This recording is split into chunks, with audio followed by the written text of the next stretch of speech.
Hey, it's your boy Ron Big Black Garrett. I know I keep saying I'm going to come back more often, but man, I'm busy. We have a lot of shortages at work. That's not what I want to talk about.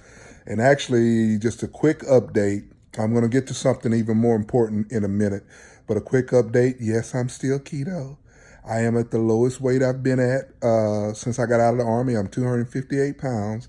I had gotten lower than that before, but that was after a 7 or 8 day fast, so I don't really count that much because you're going to put that water and everything back on. But 258, so 260s are done. Won't go back up there. And other than that, everything is fine. My health, all that stuff is awesome. So let me get on to what, I will be starting to put out a little bit more content. I know I keep saying that, but I'm just busy, man. And I'm getting up at 3 o'clock in the morning. I got to go to work and do some stuff. I'm retired and still getting up at 3 o'clock in the morning, but I have fun at work. So, but I did want to touch on something today. I've done a lot of videos about a lot of things, and I'm proud of it. But I think it's way past time for me to talk about something in my life that's so important that I quite often can't hold it together all the time when I talk about it, and that is my wife. Um, for those of you that know her, I know that you feel blessed. I know that you understand that anything that you see that's coming good from me, it's because God placed her into my life and had her help me change the direction of my life by giving me the beautiful kids I got that ended up getting me into church, learning to trust God, and becoming a man.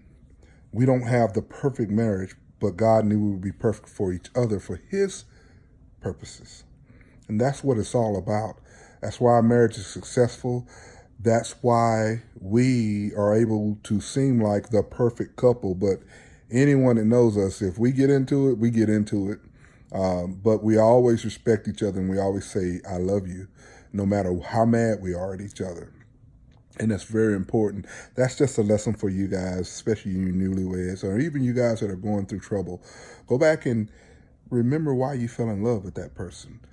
Quit looking at today's faults. Remember the past love as best you can. So having said that, that's why I'm doing this one today. When Tracy and I met back in, well, she'll tell you, I'll never remember the years and everything. Smoked too much weed. Yeah, back in the day. Hey, it's all good. It's all part of my testimony. So back in the day, for a while, I used to do all that crap. So kids, don't do drugs, messes with your brain cells. But anyway, we met, and we actually met. People always ask me, how do we met? So just to get it out there on the record, I actually liked a friend of hers. That was before I ever met her.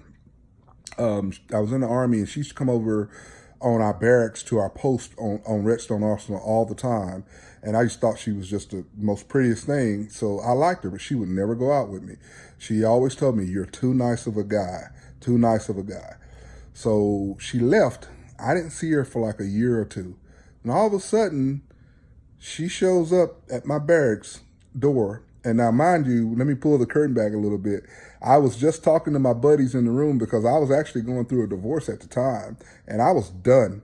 I was done with women, done with all that stuff. I was so far done with women, there was a rumor going around that I was gay because I wouldn't talk to them. And then you got to remember, at that time, I was a bodybuilder in excellent shape, and the brother had a couple after him. But I was like, nah, I don't want nothing to do with you. And I was just telling my buddies that in the room. And in walks Tracy. Woo. And all of a sudden, my tune changed. All of a sudden, I was trying to say, hey, just make sure she knew who I was. And Stacy had brought her up there to meet me. And now I can't tell her side of the story. She did tell me that she didn't want to meet me. But she did, and we exchanged a little information and everything. And then, long story short, we ended up dating. And then 4 months later, we got married. And so I don't have to go through all the stuff that we've done over the years. We went through a bunch of times good, but bad, and the other. But the main thing is this. I never feel like I truly appreciated her enough because of all the pain that I had went through with other women. I think that I never truly appreciated her the way I should until I gave my life to Christ and started becoming a man of God. And I can tell you that to this day, I'm a growing man of God. So there's times I still don't treat her with the amount of respect that she's due. Now that's on me, and I hope I never get to the point to where I feel like I give her the amount of respect she due, because she is first and foremost a daughter of God, a child of God, and I do my best to honor that and treat her as my queen. But I'm not always successful. Sometimes I have to repent, but I repent to God first, and then I repent to her about it. But the thing is, I want to always be on record to let people know how amazing this woman is. You know, she had a tough life. She went through a lot of things, and now if she wants to get on here and talk about all that stuff, she can.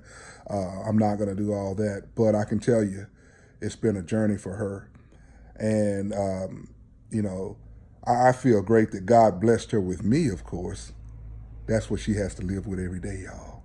But seriously, she is always looking out for other people. She's always looking for the best in her family, always looking to build me up as a man. You know, for a long time, it was almost like I was a superhero in her eyes, and I couldn't figure out why. Because I know me. You know yourself on the inside. And I know that at that time, especially before I gave my life to Christ, I was not a man to really be admired that much, you know, on the worldly stage maybe. But now looking back as a man of God, I wasn't that awesome, you know, but she thought I was. And that's all that mattered, because it was that encouragement, that strength, that positivity that I had been missing in my life. I got a taste of it in the Army, but I think I needed that from a significant other to push me towards God. And eventually it did, you know, and what the catalyst was, and this is all part of our testimony, is that we had a rough period to where we were almost headed towards, I'm not going to say a divorce, but I mean, those words were used at the time, you know, at least by me in my mind. I may not have said them out loud, but a series of events had us headed that way. So we started going to church, and fast forward to today, that's where we're at today. But I want to tell you what made me think about this is because I've had a couple of things in the last few months that reminded me of what we went through when she was diagnosed with cancer. And all of a sudden my world was shaking. And I think over the past couple of years since she's been healthy, I've almost forgotten about that. But God reminded me. I was upset with her about something a couple weeks ago. And for whatever reason, God brought that back up. And thank God he did, because it made me remember. And it's made me recount all the times that I feel like I've forgotten about that, and how heartbroken I was thinking I might lose my wife. So